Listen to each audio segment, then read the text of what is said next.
Hello guys, welcome back to the next episode of this Sprinter van conversion. In the last episode we looked in some detail at the theory side of the insulation for our Sprinter conversion, and although I was a little bit dubious about uploading this video because of the technical details that were in it and the calculations that we were going to be doing, it was really well received, and I can't thank you guys enough for everybody that commented and gave me some fantastic feedback. There's quite a few people in the van community that obviously don't have experience in these methods, so if I can pass on some useful information and you guys find that helpful, that makes me really happy. So what we're going to do in today's video is I'm just going to walk through exactly what insulation I'm going to be using. We're going to be inside the van, I'm going to be putting the insulation into place, and I'm going to be telling you where I'm going to use it, how I'm going to install it, and the reasons why.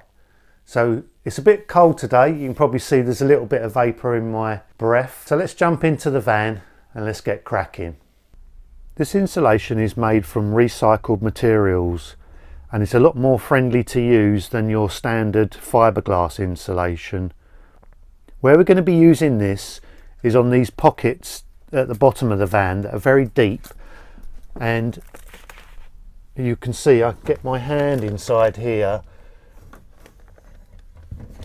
and right inside here, and what we're going to be able to do, this stuff is really flexible, so what we can do is we can pack it into these voids and into these spaces, fill up all these gaps, and it's going to be a lot easier to use than this solid Kingspan insulation. I'm going to actually use this solid Kingspan insulation in these wall panels because these are fairly flat and large expanses and they're about 50mm thick, so I'm going to cut the board to suit these wall panels.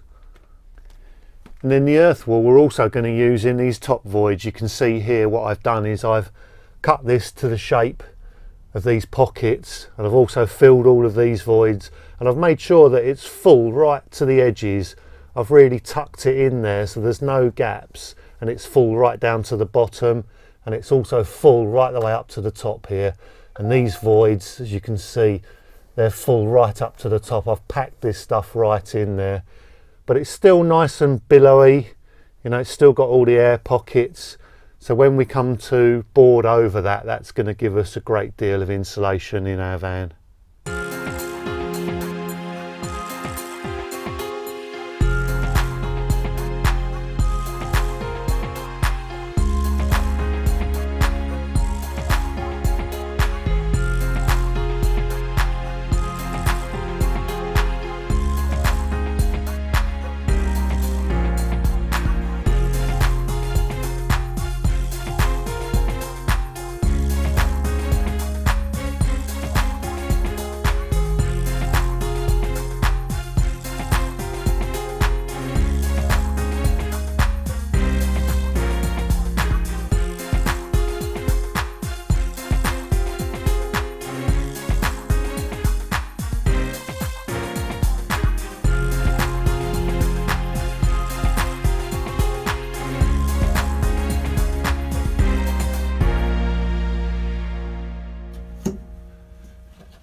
When you're measuring your pieces, just make sure that you make allowance for the fact that that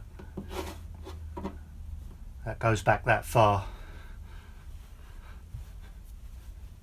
Now, a few people asked me whether you could use the spray foam to insulate your van. There's nothing wrong with using the spray foam. In fact, it's a really good insulator. There's just a couple of precautions, I think. One thing is it's a permanent thing. You know, if once you've sprayed insulation inside these voids and it's expanded out and filled them all, there's absolutely no way you're going to get that out, or if you had to run any services through there, it would be impossible. Once that's done, it's a permanent installation. The other thing that I know that you have to be careful with that stuff is not to spray too much into those voids, because if the tendency is to fill it up straight away, but then it continues to expand for some time afterwards, and what you can find is it will bubble out the exterior panelling of your van. So if you're not careful, you can end up with a lumpy finish on the outside of your van, so be very careful with that stuff. But absolutely no problem if you want to go ahead and use it, crack on. It's a really good insulator. It's actually better thermally than this stuff, but I think personally, for my choice, this is good enough for me. and I know I'm going to get good thermal properties from this 4 inches of insulation here, so I'm happy to stick with this.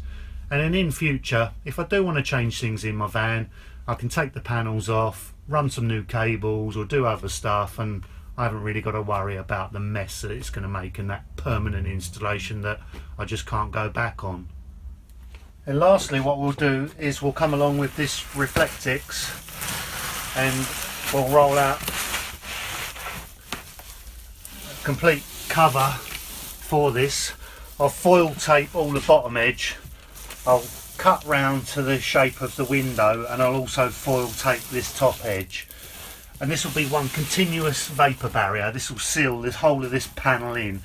And basically that's going to stop any warm, moist air from inside the van getting through to the insulation, passing through the insulation and condensating on that cold skin.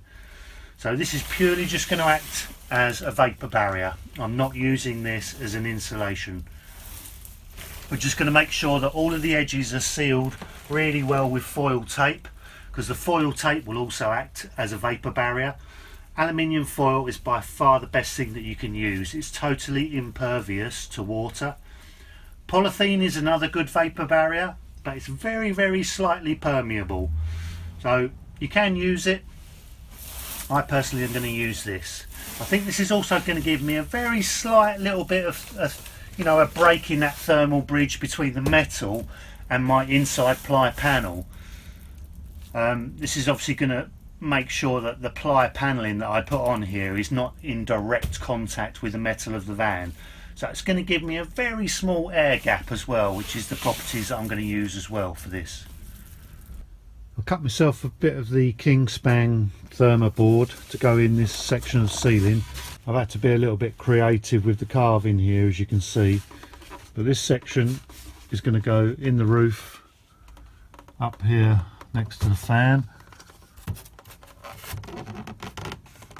Now a lot of people spray adhesive and glue that to the van and prop it up with boards and so forth until the adhesive goes off, but the correct way to do this is to use these. These are called stick pins. Basically they're a self-adhesive pad, peel off on the back.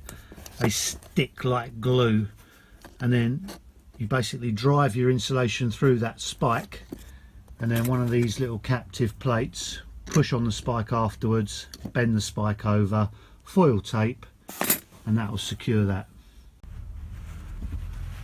Just make sure that the surface is nice and clean and dry, just so that those sticky pads do stick really well. And just peel off this little backing.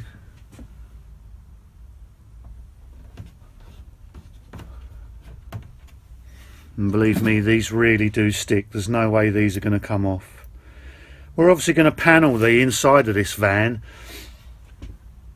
It's going to have a headliner, but this will make absolutely sure that this panel doesn't move around when the van's travelling.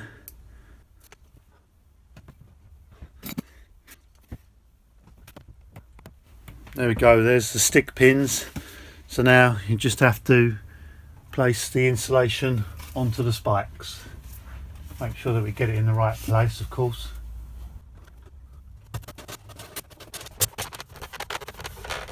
You can see those spikes have come through. So we just push one of these little plates over the spike, and that's going to hold it really securely.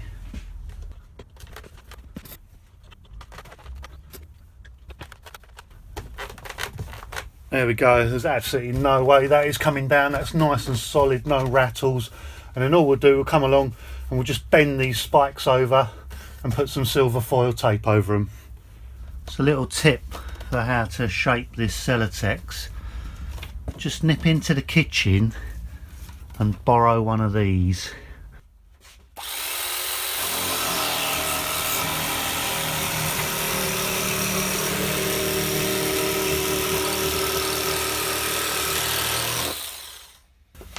Like a knife through butter.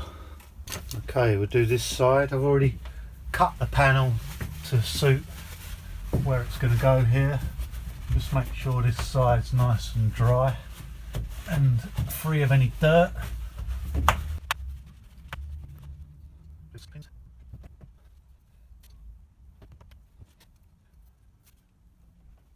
These really do stick very well. There's absolutely no way that that's going to come off of there. Make sure you get them in the right place because it's going to be extremely difficult to get them off. Here's our cut panel.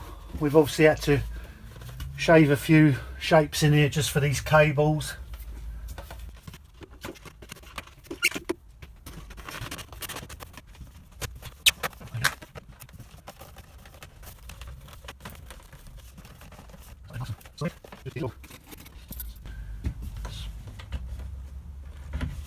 These are like one-way barbs on them. Once you push them on, you can't pull them off. You'd have to literally break it off with a pair of pliers or something to take it off again.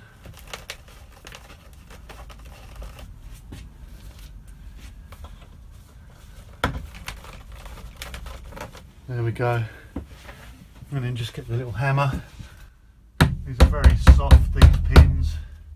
Just bend them over.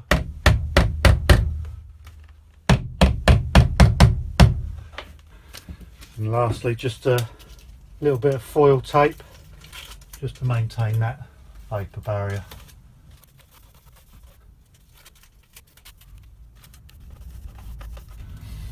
We're going to continue with the roof all the way down.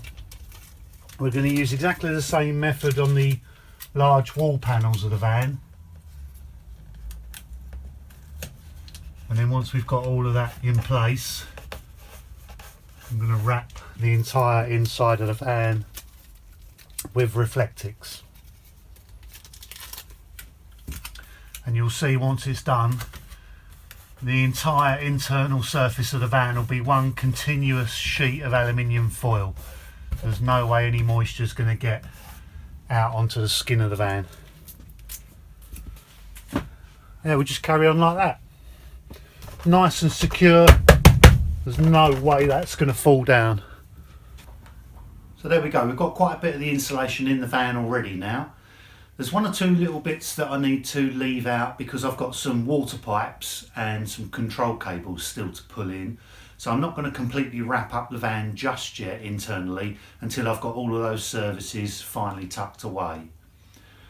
These winter months are getting a bit cold now. We were hoping to get up to do a weekend on the van last weekend, but we had about 6 inches of snow last week, so it made getting around a little bit difficult. It's also a little bit cold in the van. I've got a little heater in there, and the nights obviously are drawing in quite quickly, so it's now dark outside.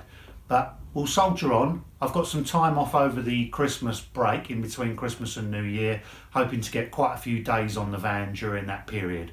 So although there's been a little bit of a lull in videos over the last couple of weeks, hopefully I'll be able to pick up the pace a little bit and be putting out quite a few videos over the break. So look forward to those. Please do make sure that you're subscribed, hit the little bell symbol so you get a reminder every time I upload a new video, and please do leave me your comments and share my videos on social media if you think they'll be of help to other people. Thanks very much for watching. Catch you again soon.